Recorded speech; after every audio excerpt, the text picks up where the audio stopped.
I'm making this video for somebody who sent me a message.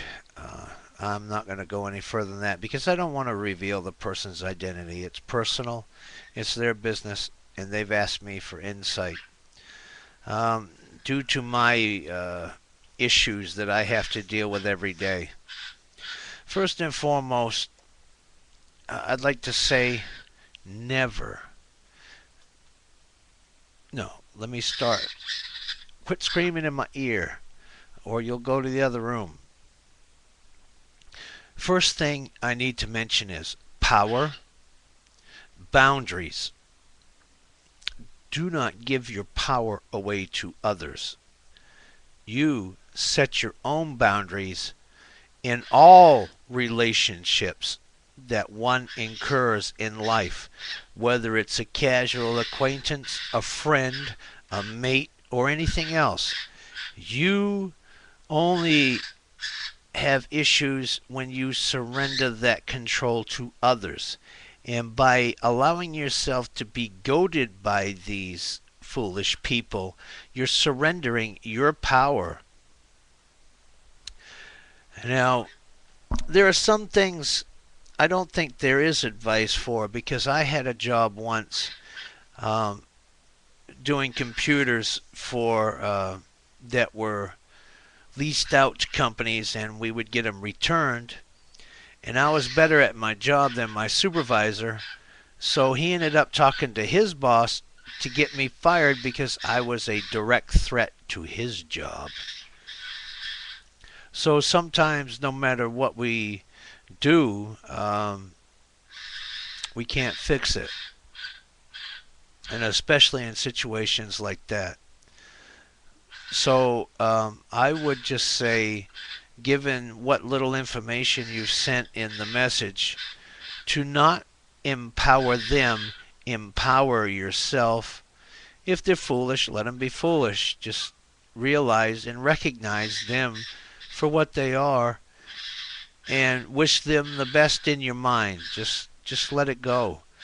Um, because you don't need to be dealing with that on an emotional level at your job, and it will over time take its toll on you with physical ailments such as ulcers, stress migraine headaches, and things like that. I learned this the hard way when I was driving a truck cross country, and I drove everywhere. I even went into Canada, Mexico, one time the Elkhorn Highway into Alaska. But I learned by having, here I'm in an 80,000 pound vehicle. And I'm always maintaining more than my proper separation between the vehicle in front of me because I can't go by the guideline of one car length for every 10 miles an hour. That doesn't apply when you're hauling, when you're in an 80,000 pound vehicle. But you know, I would always have these stupid people who would race up alongside of me to cut in front of me to take the damn exit off. And I finally realized it's nothing personal, that they would do that to anybody. And that might even be your situation at your work. It isn't you per se that they're doing it. So I have to ask the question, are you in a position of authority over these people?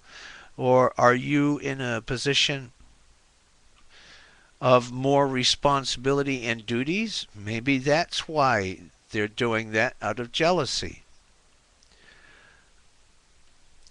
I would I don't have enough information. Sometimes when situations like that have arisen in my past, I go directly to the person. And I don't speak in a challenging tone. At least I don't think so, but I've been told I do that all the time anyway, so I never know.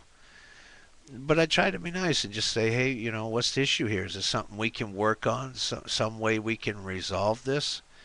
Because this is foolish. You know, we're all here for the same thing. We're trying to pay our bills and feed ourselves and our children. Um, So what's the problem? Is there something I can do to help you so you don't have this problem? By helping others, you help your problems also. But I want to get back to what I stated at first. You have the power in you. Do not surrender control and power to others. Do not allow yourself to be manipulated emotionally.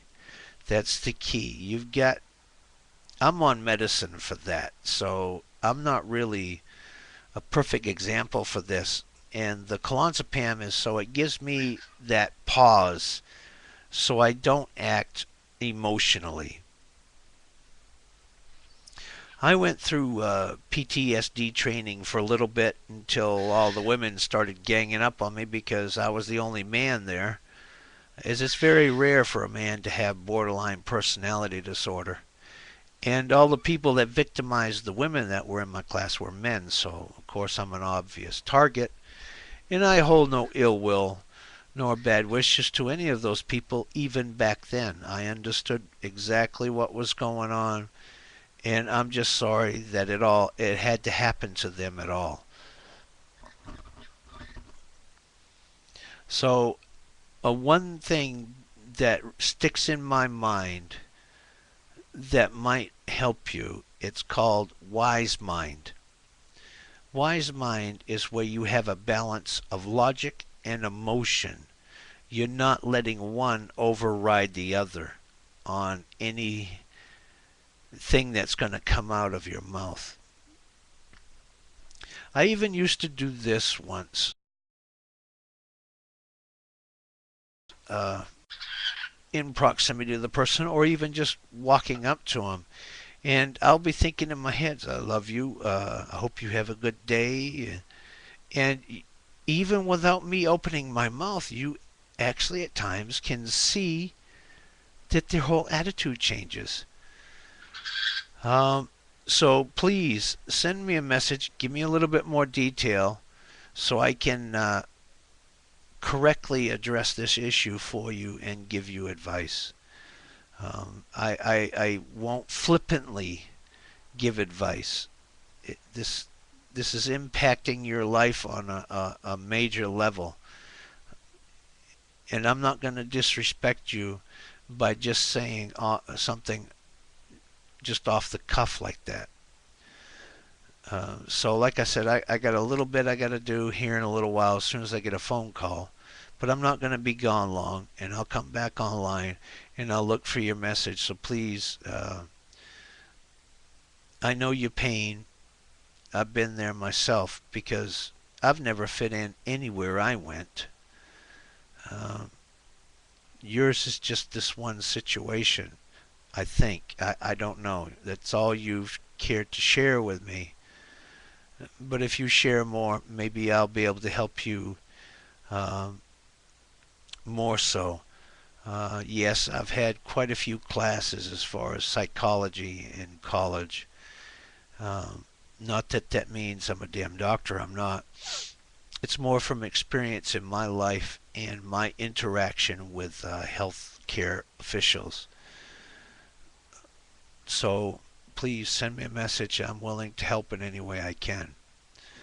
It's a difficult position to be in, and to always have that concern and that worry.